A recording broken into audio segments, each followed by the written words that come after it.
Now, Mario, how'd you even get here? This is not your hotel room. I ended the last episode in Delfino Plaza. And you're not even laying it in the right direction on the bed, which is hypocritical coming from me. I sleep sideways on my bed, but... How? I mean, look, it's been a while since we've opened an episode with Mario sleeping, right? But this is like a new extreme. He sleepwalked all the way to Hotel Delfino. And he's sleeping in the room with the creepy ghost like, at least sleep in a normal room. This isn't yours, Mario. The lady next to you needs sleep too. Hello, Internet, and welcome back to another episode of Super Mario Sunshine. In the last episode, we finished things up in Sirena Beach, and this time, well, it's time to find a new world to explore. And the way we are going to be doing so is by heading over to this ray of light, and let's talk to these folks. I know we did before, but it's been a while. It sure is dark. Is this the daytime? Are all cities dark? It's not dark. It's literally completely bright. Now where's that big ol' shine? The guidebook says it looks like the shining eye of Isle Delfino. Well, if the shining eye of Isle Delfino is the sun, then it's up here. Welcome to Noki Bay. Episode 1, Uncork the Waterfall.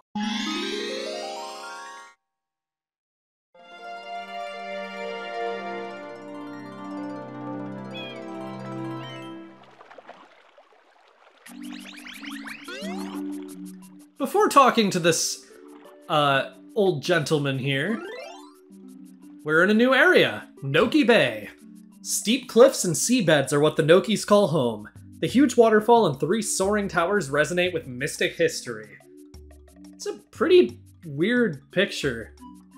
I mean, that is the layout of Noki Bay, it just looks kind of weird. On top of that, if we head over to... where am I trying to... right here, next to Noki Bay. Noki, the sea people. Nokis wear vibrant seashells reminiscent of their time living in the coral reefs. They are timid but highly intellectual. I can't remember if we already showed that or not, but since we're in their hometown, I think it's probably worth it. And now, let's talk to this gentleman. Oh, welcome! Master Mario, I presume? We've heard much about you, yes, and all of it good. As for me, I am just an old man who loves nothing but fishing. But lately, I've had a terrible problem. Please, look up there.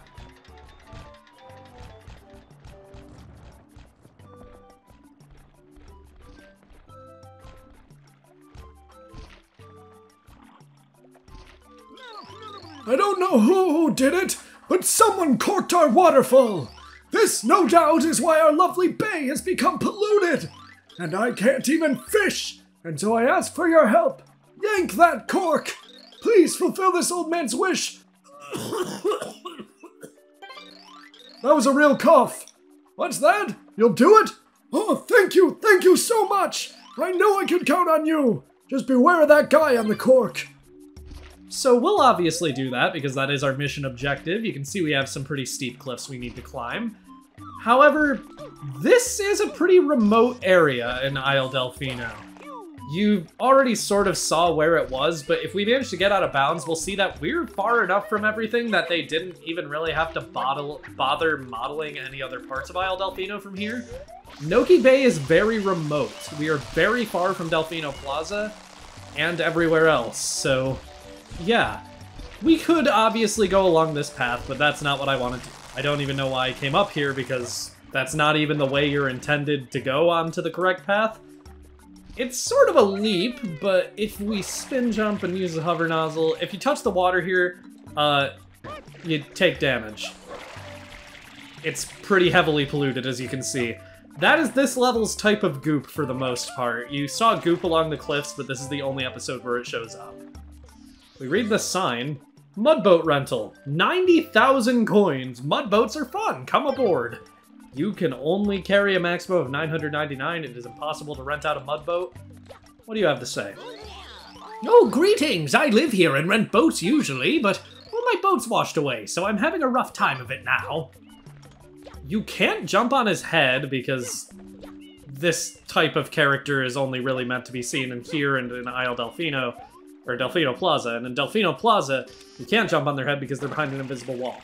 This is the only other Tanuki in the game aside from the ones in the boathouse back in Delfino Plaza.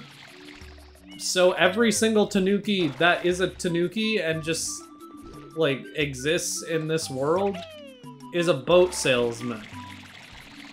So I'm going to assume it's a family business.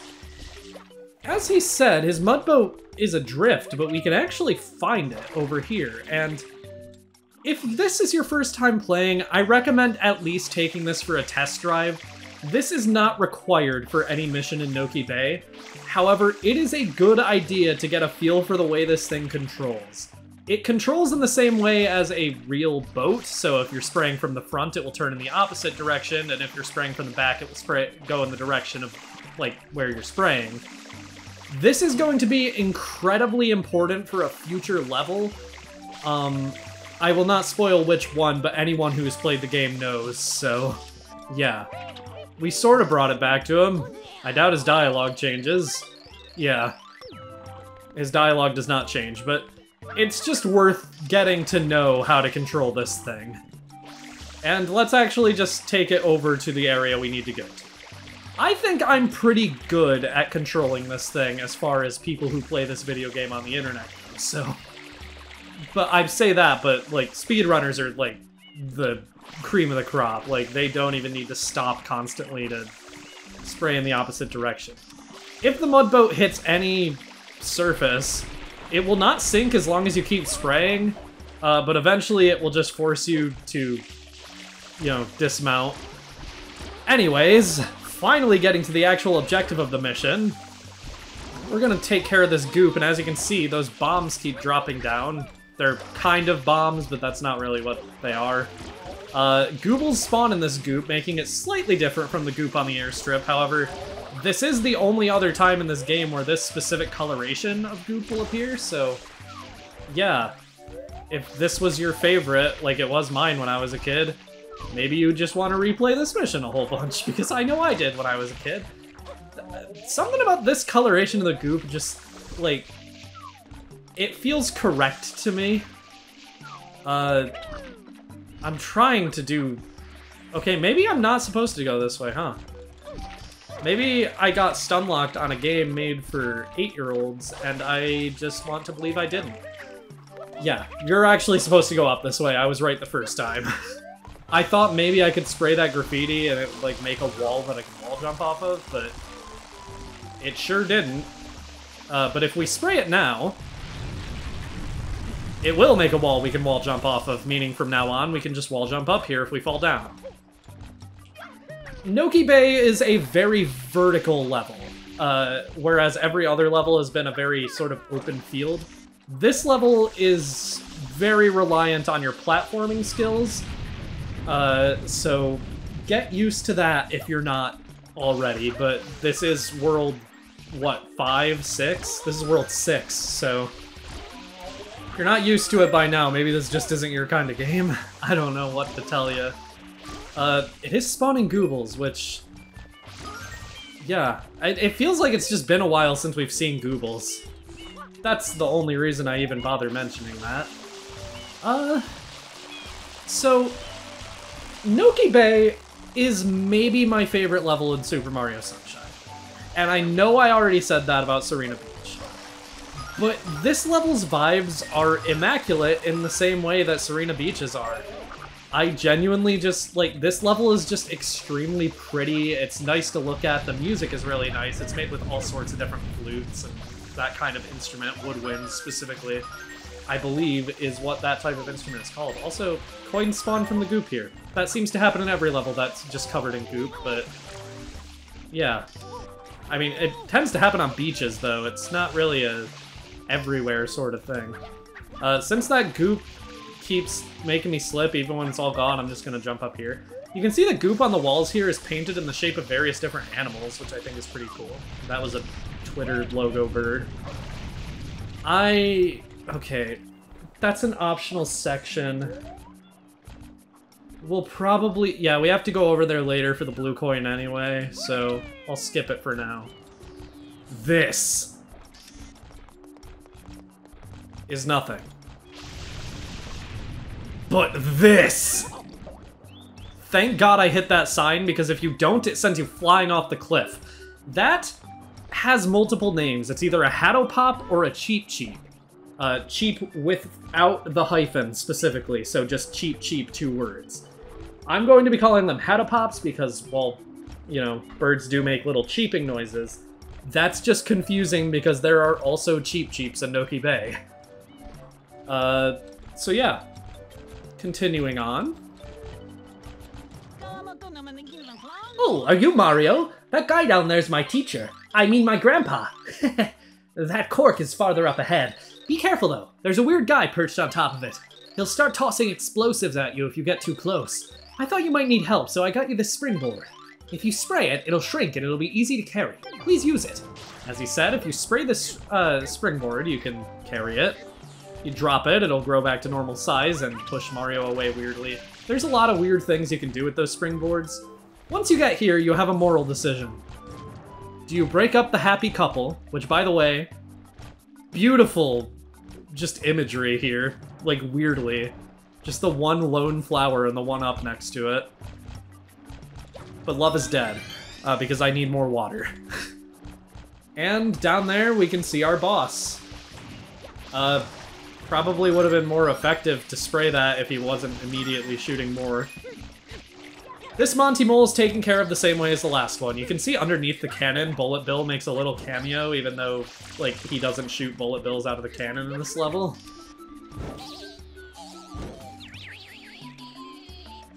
That takes care of him.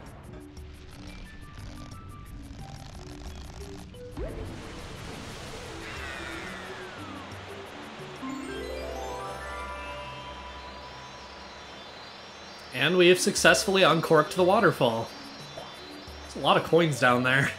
This isn't even the best level for the 100 coin mission. And the Goobles are going to their natural mating play or hibernation. I was trying to come up with something that they would say on Animal Planet, but I don't think Goobles count as animals. Although they're kind of jellyfish-like, they aren't jellyfish, so thank God for that, by the way. Jellyfish are terrifying.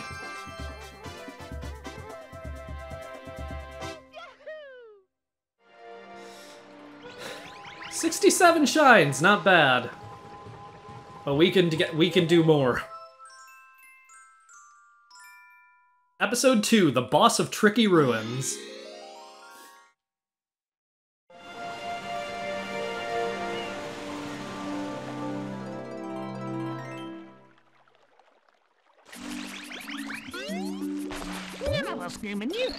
Mario, thanks for all your help earlier. That was truly spectacular. Would you mind being my new teacher? I mean, never mind. My grandpa's up ahead, and he wants to tell you something. Well, let's go up ahead. One of 3 friendly characters in all of Noki Bay that Mario can speak to. Here's where Cheep Cheeps first appear in Noki Bay. This isn't a new variant. We saw jumping ones in Rico Harbor, but this is the first time they're actually directly in your path. It's the first time they're actually really challenging in any way. They behave differently than the Cheep Cheeps in Gelato Beach, because those ones are the ones that drag you underwater. There's 3 variants of Cheep Cheeps in the game. This is the second, and we won't be seeing the last one for a very long time. Excellent! Way to go, Master Mario! You have returned our waterfall to normal. Bravo! What's that? The ocean's still dirty. Strange. Looks like my theory was way off. That's okay. I think I've got a lead on the real cause. Now this may not seem like much of a reward, but I'm going to reveal to you one of Noki Bay's deepest secrets.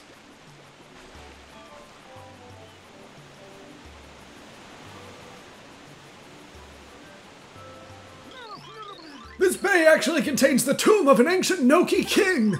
When you spray water on the wall paintings, a path usually opens. It's almost like magic, and one path leads to a hidden shine sprite. Honest, this is all true. Maybe. I like this guy. I'm glad that since they, you know, there aren't many NPCs in Noki Bay, they make the ones that are here pretty charming. As he said, there is a lot of different pathways here, and only one of them will lead to the Shine Sprite. I'm going to largely just be showing the correct path because we need to take a lot of the optional ones for blue coins later anyway, so yeah. And to get up to this point, there's a Hatopop in there, isn't it? Like, that's absolutely a Hatopop little alcove. Up here, bloopers. First time we're seeing them since, I mean, technically King Boo, but Rico Harbor. If we want to be purely literal on, like, places they're actually native to.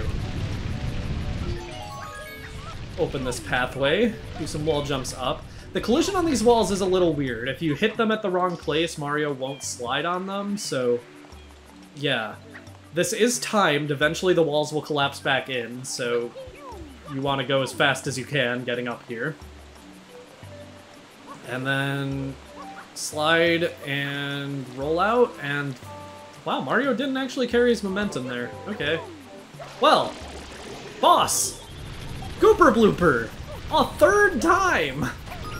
Yeah, I guess technically we know Gooper Blooper's not native to Rico Harbor because he was in storage crates the last time. At least it's very likely he's not native to Rico Harbor, so I guess they figured, okay, well, where is he from? And Noki Bay is apparently the answer, although normal bloopers are native to Rico Harbor. Yeah, I don't really get it, but that's fine. I'm not gonna bother doing a phase of this fight normally. I am just going to use the strategy to pull his lips and take care of him as easily as possible. Just because this is the third time he's shown up, it's not quite as egregious as the,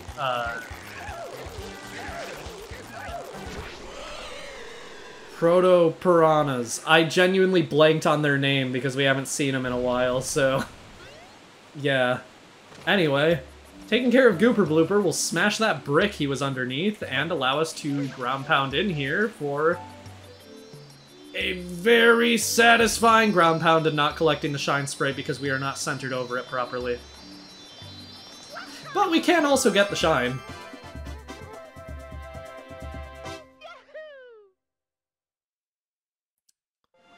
However, maybe that mission is just... maybe the ruins are just a little too tricky for you, or you are trying to learn the speedrun through this Let's Play for some reason, even though there are absolutely better resources for learning the run. Because I'm not doing any of the tricks to actually speedrun this level except for, like, the big skip. But there is a glitch in this level that allows you to skip the whole Tricky Ruin section and Gooper Blooper boss fight, and while if you aren't a speedrunner, it's not really actually gonna save you much time, it just feels cool to pull off, okay? So, let's do that. Let's do that skip. You may have guessed, it is based on this springboard. You jump down here with the springboard, run up against this wall, and then place it. Mario will clip through the wall, maybe do a little bit of hover nozzle. And I was a little off, so I'm going out of bounds and I'm gonna die once Mario touches the ground. Or falls far enough, I guess. Okay, doing it actually correctly this time. I want to run into the wall and be at such an angle that you can quickly turn in the direction of the ruins. Trying to find, like, the closest angle I can. This is probably as close as I'll get. Throw it down. Hover. Dive. Please. Yes, okay. Barely. I almost clipped into another wall. But, yeah. You can get in here without breaking the brick that's up there. I want to see if I can get a clear view. Using a glitch called rocket storage, it's possible to jump up and break the brick that's up there, so Gooper Blooper just falls down into these ruins, and he is not meant to be here. I'm not going to be showing rocket storage, because I don't even know where the rocket nozzle is in this level. And also rocket storage is just tricky, and I can never remember how to do it. But, yeah. That's just a quicker way to get the Shine Sprite if you speedrun your way up to the springboard, but otherwise you're probably better off just fighting Gooper Blooper.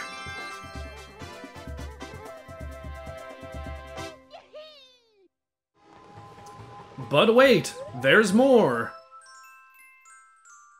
Because you really think I'm not gonna end the episode on shine number 69? Episode 3, Red Coins in a Bottle.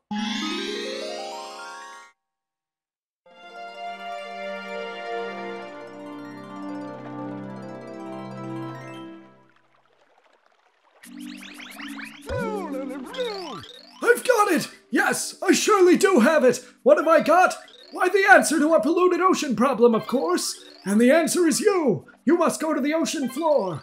Of course, that is impossible for you at the moment. Therefore, I've made an area for you to hone your skills. Boop, bop, boop, something. The text went automatically, so I couldn't read it. Wear this and you can stay underwater for much, much longer. Use that flood to move around and get red coins. But don't overdo it. If you run low on air, here's what you do. Just grab some regular coins to refill your meter, okay?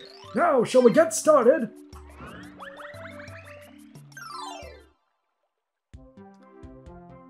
We could not have ended on a better shine to be number 69. So, red coins in a bottle. Obviously, we want to go to all the red coins in the bottle. Very informative commentary, mate, truly. The Sniper Wolf of Let's Plays. We want to grab all these red coins. However, there's something kind of interesting about this level. If we head over here, and I know I'm sort of testing the clock here because we are still going to lose a little bit of health over time. But look, I can't not show this. It's important because I'm trying to show as much, like, cool stuff as I can. There's a little door in this alcove, and if we use the camera to clip through, we can see a tiny little book behind it. This book is the source of endless speculation about this game and, like, how it was earlier in development, with a common belief being that this book was originally the object of the mission. You were intended to come to the bottom of this bottle and find this book. However, I personally think that's incredibly stupid. Now, I don't know why the book is here, and I will not pretend that I do, because there's literally no reason for it.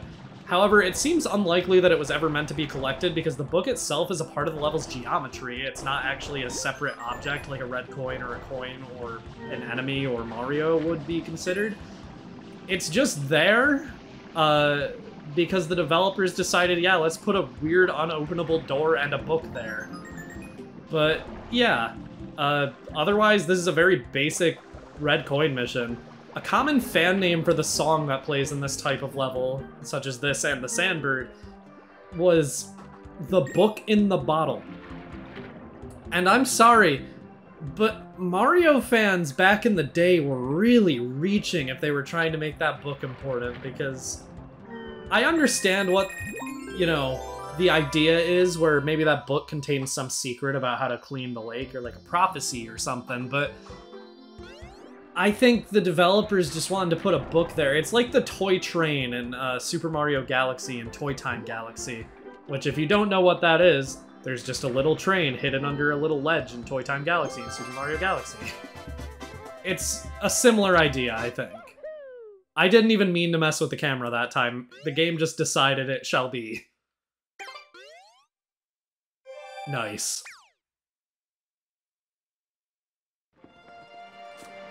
Well, we got our start in Noki Bay, what is probably the prettiest level in the game in terms of music and some certain design elements, so I say next time on Super Mario Sunshine, we continue exploring Noki Bay.